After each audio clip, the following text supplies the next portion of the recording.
Hi, Olivia. It's great that we're having this conversation today around cultural understanding and how we can support our learning assistants and teaching assistants and early careers teachers. Um, so I'm Reena. I specialize in writing, speaking, and training around autism.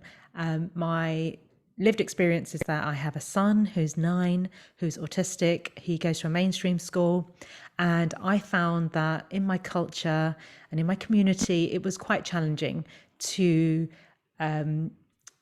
find like-minded parents to connect with.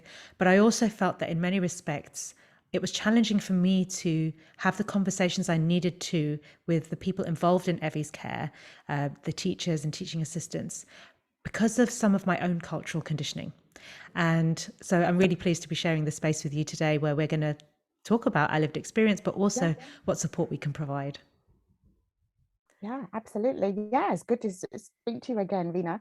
And yeah, so this is a very exciting time to kind of, share some of the things that we have in common, but very differently.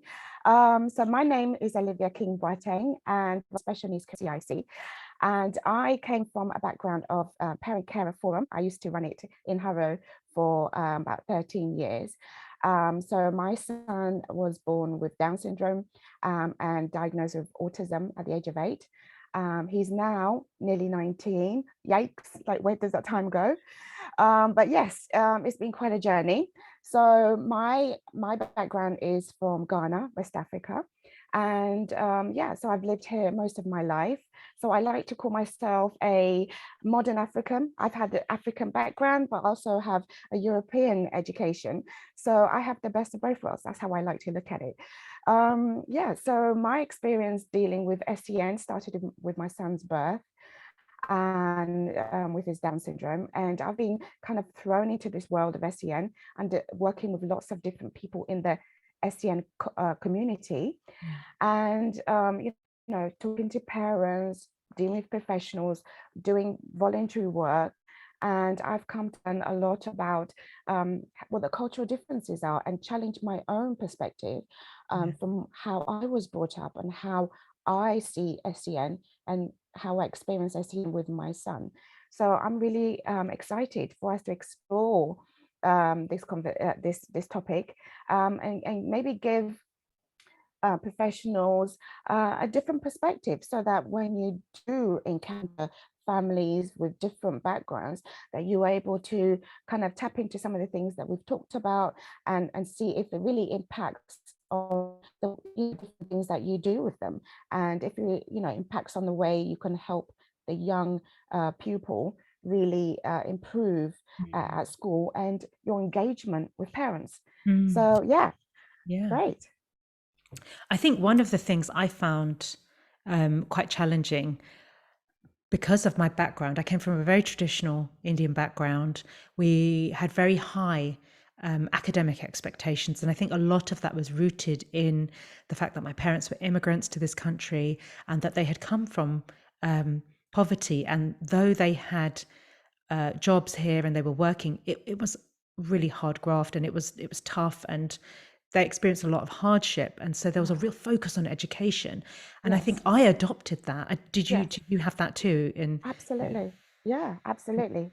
Yeah, and I think then with that, when I got the diagnosis of autism for my son, one of the internal challenges I felt was how could I, a lawyer, have a child who wouldn't be successful in the traditional sense, um, and kind of what are people going to say and how are they going to react? And I only appreciated much later how much my own parenting and background really influenced how I was showing up as a parent for my son. Yeah. Do you see that in the parents that you and special needs community are serving too? Yeah, absolutely, Rena. I mean, it's ironic. The similarities are very similar. We also believe very much in education. You have to be a doctor, a lawyer, an accountant, and everything else will seem to be, not doing enough. So Mm. if you have a child with SEN, everybody expects a child to eventually get to a certain stage. But if you have a child with SEN, the milestones are going to be, take a lot longer to get there. And so, as a parent who was come from that culture, you don't know you've adopted that culture. You just know that, Mm. that's intrinsic to you, and you Yes. expect it of your child. So then Mm. you have to start to recalibrate Yeah. and look at things differently and challenge your own biases and perception of what it means to have a child with autism. Yeah. And so this is very much bores out in the community Mm. that we serve. All Yeah. the parents have different journeys. Some people are a lot more accepting than Mm. others. Some people are in pure denial. No, no, no, my child will eventually do what they need to do, and I know I don't need to learn anything else. Yeah. So every family is at a different stage Yeah. of understanding how to navigate Yeah. and support their child. But every parent wants to, they just don't know how to. Yeah, yeah, Yeah, totally. And from a lot of the parents that I've interacted with, particularly autism parents, I've often found in more diverse communities there can sometimes be a disparity as well between like the father and the mother in yeah. terms of where the child is. And so it's not always the case that both parents are in the same place of acceptance and advocacy. Do you see that as well? Oh, absolutely. And that's the one of the most sensitive and challenging things for a family. If you have that kind of, dare I say, division within that child's family, that child is exhibiting confusion. They're confused. One of Yeah. the most important things that parents need to do is be on the same page about how they communicate to the child, because Mm. children, even without any kind of neurodiversity, would sometimes play their one parent against each other. But if you're both just communicating and putting on different strategies for this one child, it really doesn't benefit the child. We're Mm. causing a lot of confusion. Yeah. But yeah, so this is something that a lot of families experience, unfortunately. Yeah. And parents are themselves having to deal with their own biases, let alone their partner's biases, Yeah. to be in a place to support the child.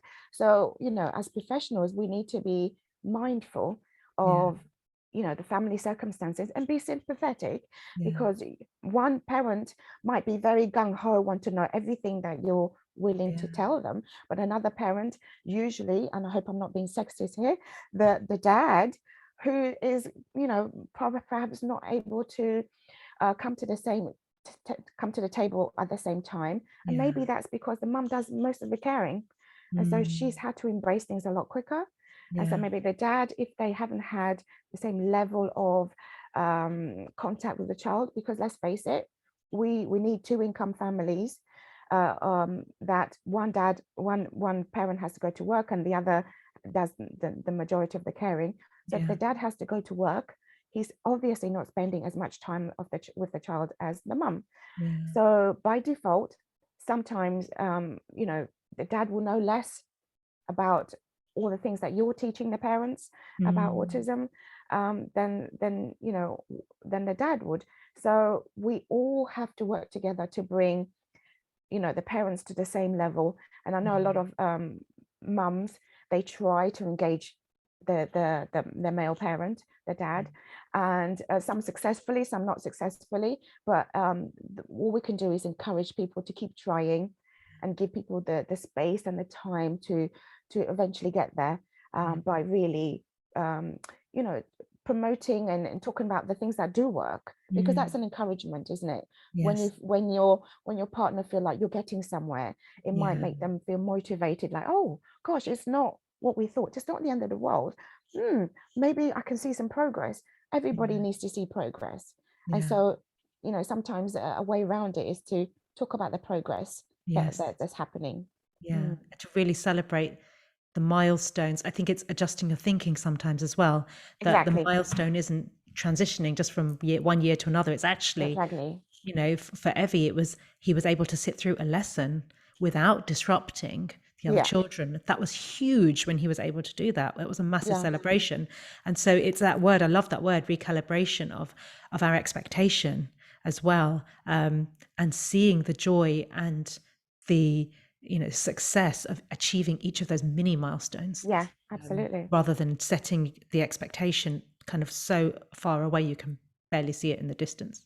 Yeah, yeah, I think really interesting that you talked about biases, because I've often felt that there's a real um, kind of model minority bias around, say, Indian and Chinese children, around how they should present and how yeah, their parents should present and how obedient they are. And then how you can even compare that with, say, how Black children are sometimes stereotyped as being yeah, aggressive. And, and it's really, it's not to say we should be without bias. We all have biases, and to be bias free is not to live. It's not even possible. yes. But I think, would you agree that it's really important that as people in a position of authority, such as teachers and educators, that we really stop and check in with our biases, and just to make sure that we're not projecting any of them onto the families and the children that we're serving? Oh, absolutely. So on top of parents having to deal with their own biases from how they're brought up, teachers need to understand that just because you're Black, you're not all from the same country or continent, or just Yes. because you're Asian, you're not from all the same background. Your culture Mm, might do things differently. So for instance, Black children, if they present in a certain way, is maybe they're brought up to behave a certain way towards people in authority. yes. So and if they're quite frustrated, maybe at home they have two different languages. And sometimes for children with SEN, it's really difficult to think in two different languages. If your family talks a different language at home and you have to talk in English, there is that frustration in trying to remember that you're talking English. So there is so many layers of Yeah. difficulties that families are experiencing that perhaps professionals might not understand, that Mm, kind of presents itself or manifests itself yeah. differently. So if you find a Black child is getting quite frustrated, it might not necessarily mean they're naughty or an angry child or Mm, a child who not likes to obey. It might be they just find it difficult to transition culturally and yeah. trying to understand how you behave versus how their parents behave. So Yeah. sometimes trying to understand where people are coming from, that really helps. But also in terms of, from our experience, in terms of some of the South Asian cultures like Tamil community, the Yeah. way their education system is very different. So for Yes. instance, I was involved in running coffee morning for my son's school when he was younger, a Woodland Special School. And we had conversations with Tamil parents because we want to understand, why don't you engage more? We would like you to be more, come to school, find out what we're doing in school Yeah. and ask more questions. And what we found from this coffee morning is, oh, we didn't know that, Yeah. because in our culture, we leave the educating to professionals, to the teachers at school, Yeah. and then we get our children to do whatever the teacher says, and Yeah. we leave them to it. So for them, it was an act of obedience and respecting Mm, authority, and mm, engaging in school is not something they thought they had to do. yeah. So sometimes professionals have to understand what the cultural backgrounds of the families are, and Yeah. go, oh, tell me more about how education works in where you come from. Yeah. And this is what we would like you to do, because um, sometimes they don't know that's what you want, so you've got to be explicit. Yes. I've had to talk to professionals about how to engage with parents and say, and sometimes if you've got a parent who's very smart, they need you to break down things for them and not go do things like this, because it's like, well, it doesn't make sense. Yeah. But if you give them the rationale and say, well, the research shows this, they might go, oh, that takes Mm, their respect for authority to another level. yeah. So, sometimes you have to engage with families and go, this is what we do. Well, we would like you to Yeah. engage with us and do this. So sometimes you just unfortunately have to be very explicit, and you find that, oh, I didn't know that's what you wanted, and you find a different level of communication and engagement from that time going forward. Yeah. Yeah. Absolutely. I think it also reminds me of when, at the beginning, when I was struggling with Evie's autism diagnosis, that I needed help, but it felt very counterintuitive to ask for help because Yeah. I was brought up in a culture that promoted self-sufficiency, and that, you don't talk about your problems outside of the house. Yes. So, and I was looking around and I could see no one like me. And there's a huge power, and I know you can speak to this, so passionately. There's a huge power in parent networking, Yes. meeting people like you and understanding and sharing stories and tips. And it is so empowering. But when you look around and you're from an ethnically diverse background and you don't see any parents like you draw this narrative that you're the only person in your whole community or in your borough that is Yeah. having this problem with your child. And the reality is, for example, with autism, data from the Center for Autism Research says that 1 in 57 children are autistic. Now, if that is the case, well, there's going to be a lot more ethnically diverse children out there who are Absolutely. autistic. So I think where schools could help to facilitate people from Black, brown, and ethnically diverse cultures to meet and acknowledge each other, I think that could massively help a journey. What are your thoughts on parent networking? Absolutely, is actually priceless. Mm, So when the parents have a concern about a child's development stage, I always say trust your instincts. So you know that something's not quite right, or something's not as they should be. And so you have to first trust your instincts and start your journey there. And one of the most powerful things that parents need yeah, is that parent network, because you find that whatever stage you are at with your child, and if you've come to finding out more information because you've been in denial, that's the stage you're at. Whatever stage you're at in finding out more information, there's a parent, guaranteed there's a parent who understands where you've come from. yeah, Sometimes parents have started at 3 when a child is 3, or sometimes the parent have come to the understanding that the child needs a bit further support when their child is 16. But you mm, always find there's somebody who's able to go, yes, I remember that journey, and they yeah, can help you along that journey, give lots of tips. One of the things that I've found is that a lot of things that I've learned have come from parents, yeah, because it's across the board. yeah, Parents can tell you what happens at 11 when your child, at 3 or 5 or 11 when child goes to high school, or that dreaded age, the teenage years and puberty. All those areas, you find a lot of parents can be able to talk to you about real life things that are happening there. But yeah, also another thing that parents can do is challenge your conception, your perspective of labels. A lot mm, of the families don't like the idea of, especially families who are in denial. yeah, I think, oh, I don't want to know too much in case they get labeled or yes, labeled wrong. And yeah, really, if you we support parents understand the concept of labels. mm, Really, all you're doing is going through the assessment process to find out where your child is. yeah, So if you've broken your leg and you have a pain in your leg, you don't know what that break is. You don't know if actually it's just a sprain. So mm, understanding what the issue is the yeah, most important thing you can do. So we encourage parents to allow professionals to do an assessment, so you can work out what strategies is more yeah, appropriate to your yes, child. And a lot of parents find that actually that takes away the fear, because now yeah, you know actually what the issues might be is solvable. We yeah, can find strategies that help the child go to the next level, and the yeah, parents then are much more engaged. mm, So we challenge their perspective of what the word label, and we ask them to mm, consider it and call it understanding. All you're yes, doing is more understanding, and it's yeah, not a label. And if they have to have a diagnosis of autism, it just mm, means you know more.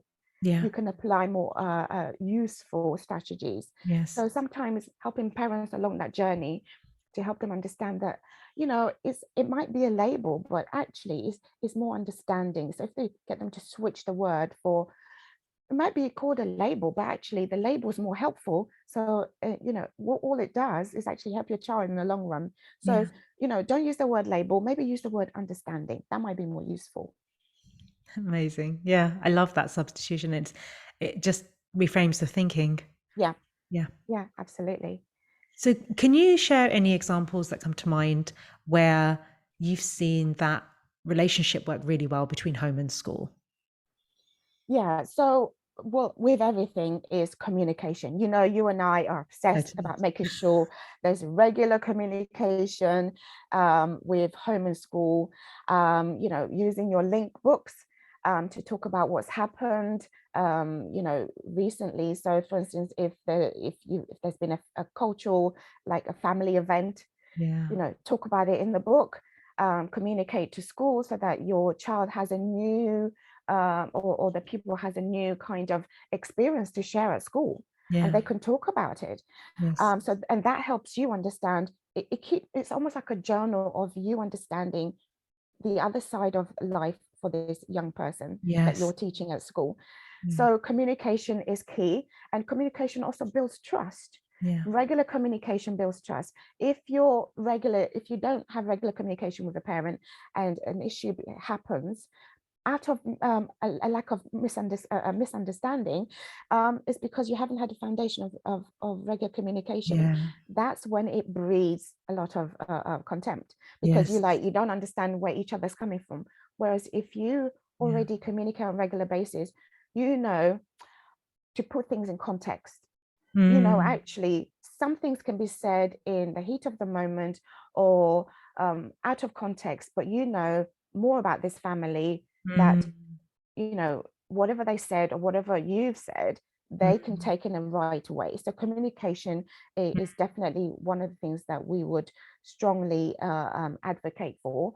You know, and also, you know, including the TAs as well as the teachers, because sometimes we find that TAs have a different relationship Yeah. to the child as TAs, as you know. Yeah. So yeah, communication is definitely something I'm very strong on. But having the right communication, Yeah. you know, so that's also important. Yeah. Understanding that sometimes when parents are frustrated, it's because maybe they didn't feel like they've been understood.